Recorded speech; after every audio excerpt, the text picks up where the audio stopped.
Hi. Weekend பசங்களுக்கு பாலுக்கு பதிலாக கேழ்வரகு கஞ்சி பண்ணி கொடுத்துருவேன்.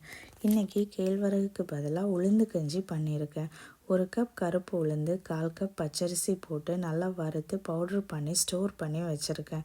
1 கப் தண்ணியில் 2 டேபிள் ஸ்பூன் உளுந்து பவுட்ரு போட்டு கட்டி இல்லாமல் மிக்ஸ் பண்ணணும். ஸ்டவ்வில் ஒரு பாத்திரம் வச்சு 2 கப் தண்ணி விட்டு அதில் இந்த மிக்சிங் விட்டு கொதிக்க வைக்கணும்.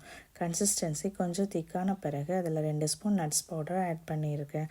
தென் கூடவே 2 ஸ்பூன் நாட்டு சர்க்கரையும் சேர்த்துருக்கேன். ரொம்ப திக்காலாம் பண்ணலை, கப்பில் விட்டு குடிக்கிற கன்சிஸ்டன்சிலே எடுத்துட்டேன். பசங்க ஸ்வீட்னஸ் அதிகமாக இருந்தாலும் குடிக்க மாட்டாங்க. ஸோ நாட்டு சர்க்கரையும் கம்மியாக தான் போட்டிருக்கேன். இது சாப்பிட்டுட்டு பிரேக்ஃபாஸ்ட்டுக்கு தோசையும் சுரைக்காய் சட்னியும். 2 ஸ்பூன் கடலைப்பருப்பு, 2 ஸ்பூன் உளுத்தம் பருப்பு, 1 ஸ்பூன் ஜீரகம், 5 பல் பூண்டு, 2 வரமிளகா, கருவேப்பிலை போட்டு நல்லா ரோஸ்ட் பண்ணி எடுத்துக்கணும். கூடவே சின்ன லெமன் சைஸ் புளி போட்டு நல்லா கோல்டன் ப்ரௌன் அளவுக்கு ரோஸ்ட் பண்ணியிருக்கேன்.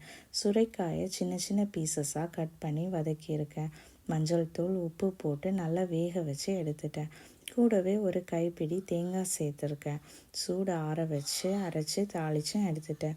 ஒரு 10 இயர்ஸ் பேக் எனக்கு தேங்காய் சட்னி அண்ட் டொமேட்டோ சட்னி மட்டும்தான் தெரியும். அப்புறம் கொஞ்சம் கொஞ்சமாக புதினா, கொத்தமல்லி, வேர்க்கடலை, வெங்காய சட்னின்னு கற்றுக்கிட்டேன்.